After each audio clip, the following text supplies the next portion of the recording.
Alhamdulillah, alhamdulillahilladzi allafa baina qulubi ibadihi. Alhamdulillahilladzi anzala sakinata fi qulubihima. Ashhadu an la ilaha illallah wahdahu la syarikalah wa asyhadu anna Muhammadan abduhu wa rasuluhu alladzi la nabiyya ba'dah. Allahumma salli wa sallim ala habibina al-Mustafa wa ala alihi wa ashabihi wa man da'a bida'watihi ila yaumil qiyamah. Qala ta'ala fi kitabil karim, a'udzu billahi minasyaitonir rajim. Ya ayyuhan nas u'budu rabbakumul ladzi khalaqakum wal ladzina min qablikum la'allakum tattaqun. Ya ayuhan nas ittaqu rabbakum alladzi khalaqakum min nafsin wahidah wa khalaqa minha zawjaha wa batha minhuma rijalan katsiran wa nisaan wattaqullaha alladzi tasaaluna bihi wal arham innallaha kana 'alaikum raqibah. Wa qala wa min ayatihi an khalaqalakum min anfusikum azwajan litaskunu ilaiha wa ja'ala bainakum mawaddatan wa rahmah wa ja'ala bainakum mawaddatan wa rahmah inna fi dzalika laayatin liqaumin yatafakkarun. Shadaqallahul azim wa sadaqa nabiyul karim wa nahnu ala dzalika minasyahidin wa syakirin. Amma ba'd. Pertama-tama yang kita muliakan ya, kedua mempelai yang baru saja melangsungkan akad nikah, Mas Ade dan Mbak Agnia, dan keluarga besar dari Pak Alamsah dan keluarga besar dari mempelai pria. Kita bersama-sama tadi telah menyaksikan pelaksanaan akad nikah. Akad yang mungkin singkat, akad yang mungkin mudah, karena akad tidak membutuhkan tenaga, bahkan mungkin sekali tarikan nafas. Ya. Ketika penghulu atau wali nikah menyatakan angkahtuka wa zawwajtuka bibnati, ya, dengan mahar apa gitu ya. Lalu kemudian mempelai pria mengatakan qabiltu nikahaha wa tazwijaha bil mahril madhkur, atau saya terima nikah dan kawinnya dengan mahar yang telah disebutkan tadi. Jadi akad ini betul-betul kelihatan seperti sederhana. Memang akad nikah itu Bapak Ibu sekalian singkat diucapkan tapi konsekuensinya panjang. Ya. Jadi akadnya itu mungkin singkat. Ya, kalau dihitung, kalau lancar semua nggak sampai ya 30 menit sudah selesai. Tetapi konsekuensi dari qabiltu nikahaha atau angkahtuka dan qabiltu nikaha tadi itu panjang sampai bukan hanya di dunia sampai ke akhirat. Karena itulah maka Allah di dalam Al-Quran mengingatkan pasangan, ya bukan hanya Mas Ade tapi juga Mbak Agnia dan kita semua yang sudah menikah, ya maupun yang akan menikah. Apa yang Allah ingatkan? Allah mengatakan wa akhadna minkum mitsaqan ghalidha. Jadi kaum perempuan itu ketika sudah akad, laki-laki itu sesungguhnya dengan perempuan tadi itu sudah mengikatkan ikatan yang ghalidha, yang berat. Ayat itu menyebutkan wa akhadna, dan perempuan-perempuan itu telah mengambil minkum dari kalian laki-laki mitsaqan ghalidha, perjanjian yang berat. Nah, itu yang disebutkan di dalam ayat tadi. Jadi karena itu konsekuensi dari akad ini memang berat karena disertai dengan kewajiban. Ya, jadi Mas Ade setelah ini punya kewajiban untuk memberikan nafkah lahir dan batin seperti yang tadi sudah disebutkan di dalam surah Ta'liq. Ya. Tidak hanya nafkah ya secara fisik.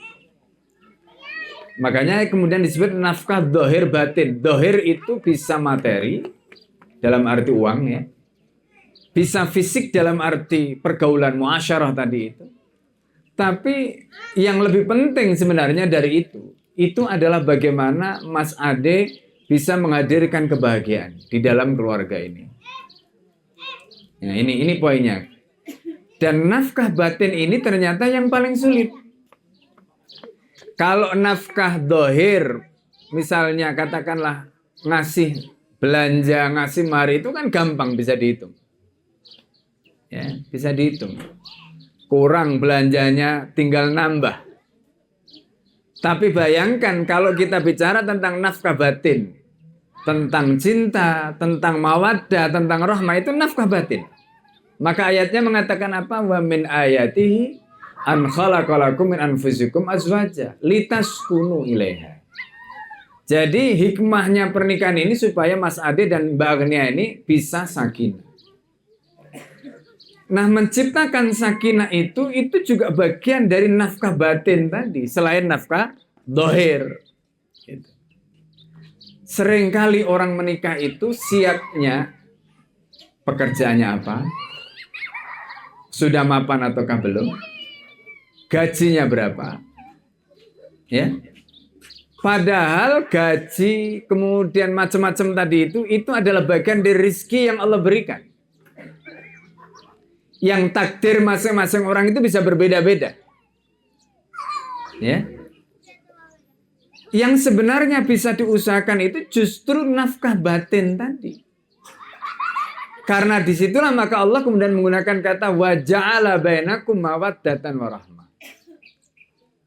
Dan dia menjadikan untukmu mawaddah wa rahmah dengan menggunakan kata ja'ala, karena mawaddah wa rahmah, cinta dan kasih sayang itu adalah proses yang harus Mas Ade dan Mbak Agnia wujudkan bersama-sama. Wujudkan bersama-sama. Dan itu bisa diukur. Ya. Bisa diukur. Jadi misalnya begini, ini contoh ya. Ibnu Mas'ud itu sahabat Nabi. Ibnu Mas'ud itu memberi nasihat. Ya. Kalau kamu ingin tahu bagaimana perasaan pasanganmu kepadamu, jangan tanya dia. Tanya perasaanmu kepadanya. Nah, itu cara kita mengukur. Kalau kita memberikan cinta kepada pasangan kita, maka insya Allah pasangan kita juga akan sama. Itu resepnya Abdullah bin Mas'ud. Jangan menuntut pasangan kita mencintai kita, tapi kita tidak memberikan cinta kepadanya. Itu tidak bisa. Makanya Imam Ahmad kemudian memberi nasihat. Apa nasihatnya Imam Ahmad kepada putranya? Beliau mengatakan begini, nak, wanita itu adalah makhluk yang suka kalau kamu itu menyatakan cinta kepadanya secara terang-terangan. Jadi istilahnya beliau itu, innal mar'ah yuhbibna, wanita itu suka, ya, antasrahu bil hubbi, ya, kamu itu menyatakan cinta secara terang-terangan. Nah, itu penting. Ya, itu penting. Nah, kadang-kadang laki-laki itu, ya mohon maaf ya, bapak ini biasanya kan punya ego ya. Kalau suruh ngomong dek atau yang aku cinta kepadamu, itu susah bapak. Betul Pak? Betul nggak Pak? Pak, betul nggak? Betul ya? Ya biasanya bapak itu susah. Ya, kalau gampang berarti luar biasa Pak. Ya, ya alhamdulillah Pak. Nanti tanya istrinya romantis apa enggak? Iya, loh itu penting. Itu nasihat Imam Ahmad Pak. Jadi kalau bapak sudah menjalankan itu berarti sudah menjalankan nasihat pertamanya Imam Ahmad. Betul. Nanti Mas Ade setelah ini coba sampaikan, Dek Agnia, aku cinta kepadamu, lahir batin, misalnya gitu. Masya Allah, itu langsung kelepek-kelepek. Lah betul. Ya, nanti cobaan nggak percaya. Ya. Nah, jadi itu nasihat Imam Ahmad yang luar biasa. Jadi ini namanya nafkah batin. Ya. Dan ini kan perkara yang mudah. Dibanding kalau misalnya kita katakanlah ngasih duit gitu ya kadang-kadang. Nah, ini justru sebaliknya laki-laki itu biasanya agak kedekut kalau suruh ngasih uang kan. Bayangkan kalau ngasih uang juga kedekut, ngomong cinta saja juga nggak bisa. Ini terus apa? Nah, makanya kan kemudian akhirnya yang muncul itu kan kemudian hubungan tidak sehat. Karena itu kata Imam Ahmad, idza bakhilta, kalau kamu bakhil untuk ngomong cinta saja kamu bakhil. Maka apa? Taj'al bainaka wa baina hijabun, berarti kamu sudah membuat tabir antara dia dengan kamu. Kata Muhammad begitu. Nah, jadi kalau kamu tidak mau ada tabir antara kamu dengan dia, omongkan cinta tadi itu dengan terang-terangan. Nah, ini nasihatnya Muhammad yang luar biasa. Ya, nah ini selalu Al-Fakir sampaikan ketika memberikan tausiah ini supaya ini masalah-masalah teknis. Ya. Tapi kadang-kadang banyak di antara kita itu nggak menguasai masalah teknis. Gitu. Ya, jadi untuk menjadi suami itu, untuk menjadi istri itu butuh kompetensi. Nah, ini kalau kita bicara manajemen ya, betul, butuh kompetensi. Ya kan? Nah, kompetensi itu ada 6, Mas. Mbak, ya, ini kompetensi itu ada 6. Ya, supaya kita itu kompeten menjadi suami, kompeten menjadi istri. Apa ini? Pertama, butuh knowledge. Ya, butuh ilmu. Coba, kalau akad nikah tadi itu kan sebelum akad sudah belajar. Nah sekarang pertanyaannya, apakah ya Mas Adik dengan Mbak Agnia ini sama-sama sudah mempunyai ilmu untuk menjadi istri yang baik, menjadi suami yang baik? Itu kompetensi yang pertama. Dibutuhkan apa? Knowledge. Gitu. Yang kedua, selain knowledge tadi itu butuh namanya understanding, pemahaman. Istri harus memahami bagaimana suaminya, paham karakternya, paham kesukaannya, paham yang nggak disukai. Itu penting. Suami juga begitu, paham karakter istrinya, paham apa yang disukai, paham apa yang tidak disukai. Itu penting. Itu bagian dari understanding tadi, termasuk juga knowledge tadi. Kenapa itu penting? Karena dalam hubungan itu kadang-kadang ada hal yang sepele, nyinggung perasaan, jadi besar, betul nggak? Iya kan?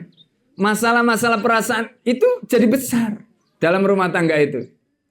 Bahkan kemudian akhirnya berujung ya pada persoalan yang akhirnya serius di kemudian hari. Karena itu nasihat ini Al-Fakir sampaikan di awal, jangan sekali-kali membuat luka atau membuka luka.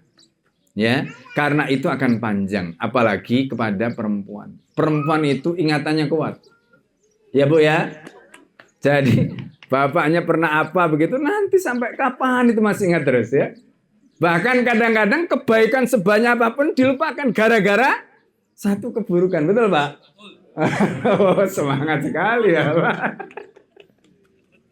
Betul. Gitu. Itu, Mas ya. Makanya hati-hati. Jaga betul-betul perasaannya. Gitu.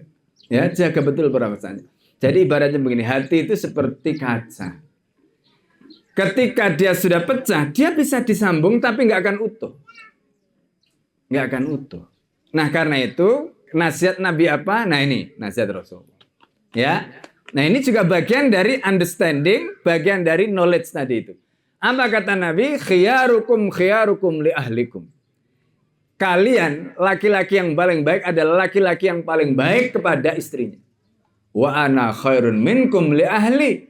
Dan aku adalah suami yang paling baik ketimbang kalian kepada keluargaku, kata Nabi. Coba lihat bagaimana Nabi memanage ketika Nabi menikah dengan Ibunda Khadijah. Itu nikahnya, ya, nikahnya Nabi dengan Ibunda Khadijah itu 25 tahun. Ya. Kemudian 10 tahun Nabi itu menikah dengan poligami. 9 istri. Monogami sukses, poligami sukses. Itu Rasulullah. Ya kan? Sama-sama sukses. Dan kita bisa memberikan contoh atau mengambil contoh dari kedua-duanya. Nah, bagaimana triknya Nabi? Bagaimana caranya Nabi? Intinya adalah menjaga perasaan. Itu yang dilakukan Rasulullah SAW. Ya, coba bayangkan ya, Rasulullah itu punya panggilan sayang kepada masing-masing istrinya. Coba, Aisyah itu dipanggil Humaira. Ya, karena wajahnya, karena kulitnya, karena kecantikannya. Itu menggambarkan apa? Menggambarkan kepiawaian Nabi di dalam mengambil hati istrinya tadi. Ya kan? Itu Rasulullah Shallallahu Alaihi Wasallam. Rasulullah punya istri yang sepuh, tapi nggak pernah dipanggil, tua bangka, nggak pernah begitu. Nggak pernah itu Pak. Ya, makanya hati-hati. Ya, nggak pernah Rasulullah begitu. Nah, jadi Bapak Ibu sekalian, nah ini bagian dari yang tadi Al-Fakir sebutkan knowledge, understanding. Kemudian yang ketiga, kompetensi yang terkait dengan masing-masing tadi itu. Jadi harus punya apa yang disebut dengan skill. Nah ini, jadi ngomong itu punya skill. Ngerayu punya skill, ya kan? Jadi kalau misalnya, ya ini mohon maaf. Yang namanya hubungan suami istri itu kan panas dingin Pak ya. Betul Pak, Bu? Nah, bagaimana ketika panas cara mendinginkan, kan begitu? Itu harus punya skill, Mas. Ya, harus punya skill. Gimana caranya? Ya, pas lagi hubungan panas itu, ya mungkin dipegang, ya, dipeluk, dielus-elus rambutnya, itu skill. Ya kadang-kadang karena nggak punya skill, mau mendekati saja nggak bisa. Kadang-kadang mau mulai ngomong nggak bisa. Dari mana mulainya itu? Akhirnya nggak ngomong-ngomong. Ya, apalagi kalau misalnya pasangannya termasuk yang irit omong. Nah, ini maka suaminya harus punya skill bagaimana cara membuka omongan-omongan tadi. Nah ini termasuk kompetensi Mas yang harus dimiliki Mbak. Ini ya. Ini termasuk kompetensi skill termasuk ya misalnya contoh pakaian ya. Karena kata Imam Ahmad perempuan itu suka sebagaimana laki-laki. Kalau perempuan itu suka berdandan, laki-laki juga begitu, maka ini bagian dari skill bagaimana caranya pasangan tadi itu bisa membantu pasangannya. Penampilannya oke, keluar itu nggak kelihatan kusut, bagaimana kelihatan selalu menarik. Itu bagian dari skill di dalam rumah tangga. Jadi kalau di pesantren itu kita ngajari santri perempuan itu ada namanya materi keperempuanan. Nah, itu ada materi keperempuanan, nata baju, ya. Kemudian bagaimana memilihkan pasangan baju supaya matching. Itu bagian dari skill. Ya, nanti suaminya mau kondangan pakai apa kira-kira. Itu bagian dari skill. Makanannya apa kira-kira yang disukai. Itu bagian dari skill. Nah, termasuk diantaranya kalau istrinya capek bagaimana. Ya kalau perlu jadi tukang pijit nggak apa-apa lah Mas ya. Nah itu. Ya Mbak ya. Itu bagian dari skill untuk apa? Menciptakan chemistry. Gitu loh.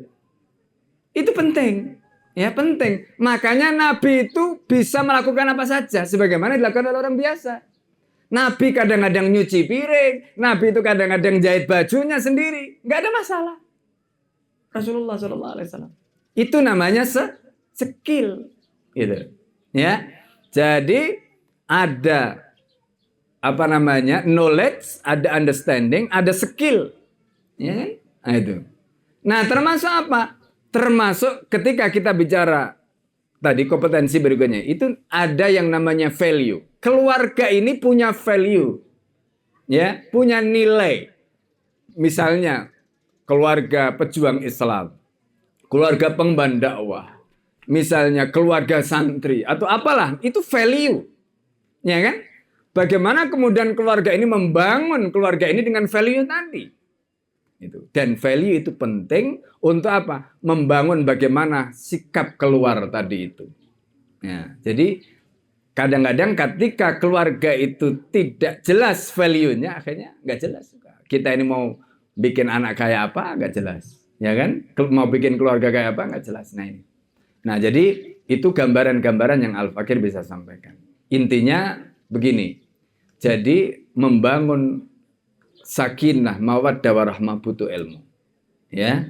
Tapi ilmu itu satu tahapan. Yang penting berikutnya itu adalah bagaimana memiliki kerendahan hati, kemauan belajar dan kemudian terbuka ya, menerima segala kelebihan dan kekurangan masing-masing, itu yang paling penting. Karena itu ayat tadi dimulai dari kalimat wa min ayatihi. Apa maknanya wa min ayatihi? Artinya jodoh ini tanda kebesaran Allah. Gitu. Ketika jodoh ini merupakan tanda kebesaran Allah, berarti apa? Ketika Mas Adik dan Mbak Agnia dijodohkan, itu di sana ada peran Allah yang kemudian mempertautkan hatinya ini. Dan ketika Allah sudah mempertautkan hati ini bukan perkara mudah loh ya. Maka jaga itu. Caranya bagaimana? Pertama, menyadari nikah ini bagian dari keputusan Allah. Maka Allah memulai dengan wamin ayatihi. Bagian dari qadha dan qadarnya Allah. Yang kedua, setelah menyadari ini bagian dari qadha dan qadarnya Allah, apa? Ridho. Ya. Ridho dengan segala kelebihan dan kekurangan pasangan masing-masing. Itu penting. Karena kalau kita tidak ridho, nanti yang muncul adalah cari-cari kesalahan, cari-cari kelemahan. Padahal tidak ada manusia yang sempurna. Makanya Nabi mengatakan apa? Nabi mengatakan, man razaqahu imra'atan salihatan faqad a'anahu Allah ala syatri dinihi. Itu kata Nabi. Siapa yang dianugerahi pasangan yang solihah, berarti Allah menolong dia untuk menyempurnakan agamanya. Berarti Mas Adik disempurnakan agamanya dengan Mbak Agnia disempurnakan agamanya dengan Mas Adik. Itu poinnya. Artinya apa? Jadikanlah pasangan ini saling melengkapi, bukan saling mengurangi, saling menambah, saling melengkapi, saling support, saling dukung. Gitu. Itu yang nanti akan menjadikan keluarga ini menjadi sakinah, mawaddah, warahmah. Bahwa masing-masing punya kekurangan, iya. Masing-masing punya kelemahan, iya. Ya, tapi jangan sekali-kali menjadikan kekurangan dan kelemahan itu menjadi masalah yang kemudian menghalangi rumah tangga ini. Nah, itu poinnya. Nah, oleh karena itu, ya, terakhir Al-Fakir ingin sampaikan, nikahlah untuk selamanya. Ya. Jadi nikahlah untuk selamanya. Makanya ayat ini itu dimulai oleh Allah dengan kalimat begini. Wa min ayatihi an khalaqalakum, menggunakan kata kerja. Khalaqa. Baca ayat berikutnya, surat Ar-Rum ayat 22. Allah itu memulai kata yang sama, wa min ayatihi, tetapi khalqus samawati. Ketika menciptakan langit dan bumi, Allah menggunakan kata benda. Khalqu itu masdar. Apa maknanya? Karena penciptaan langit dan bumi, kemudian perbedaan bahasa, perbedaan warna kulit, itu nggak pernah berubah sepanjang ada kehidupan. Tetapi pasangan itu bisa berubah. Ya, meskipun awalnya ini bagian dari takdirnya Allah, qadanya Allah, tapi ingat tidak ada pasangan yang abadi. Maka Allah menggunakan kata apa? Wa min ayatihi an khalaqa. Kenapa an khalaqa? Khalaqa itu kata kerja. Kalau dalam bahasa Arab, kata kerja dalam hal ini disebut fi'il madhi. Fi'il madhi itu ada zaman, ada waktunya. Berarti apa? Kalau di dalam kata kerja itu ada waktu, berarti tidak pernah yang namanya jodoh kita itu menjadi jodoh kita selama-lamanya. Pasti ada yang namanya perpisahan. Entah perpisahan nanti dipisahkan oleh kematian. Makanya Al-Quran kemudian menyebut apa? Al-Quran kemudian menyebut wasahibatihi wabani. Itu karena ada jodoh yang dipisahkan dengan kematian. Nanti dibangkitkan setelah mati, itu namanya sohibah. Tidak disebut zaujah. Zaujah itu ketika dia di dunia ada chemistry, disebut zaujah. Nanti di akhirat dibangkitkan lagi, ketemu lagi di surga, chemistry menjadi zaujah lagi. Maka ayatnya kemudian disebutkan oleh Al-Quran dengan mengatakan udkhulul jannata antum wa azwajukum. Jadi ayat tadi, surat Ar-Rum ayat 21 tadi mengatakan wa min ayati an khalaqalakum min anfusikum azwaja. Hadis itu disebut azwaja. Karena ada chemistry, karena cocok. Lalu kemudian kecocokan ini nanti akan dipisah. Entah perpisahan karena perceraian, dan ini naudzubillah ya Mas ya. Ya Mbak ya. Nah, tapi ada perpisahan berupa apa? Kematian. Nah, makanya kemudian ayatnya menggunakan wasahibatihi wabani ya dalam surat Abasa itu. Nah, ketika nanti sudah dipisah dengan kematian, dibangkitkanlah Allah di akhirat pada saat itu. Ketika pasangan ini ya menjadi pasangan yang layak untuk mendapatkan jannah, Allah perintahkan udkhulul jannata. masuklah surga. Antum kamu wazwajukum dan pasanganmu. Ya. Tuhbaru kata Allah Subhanahu wa taala.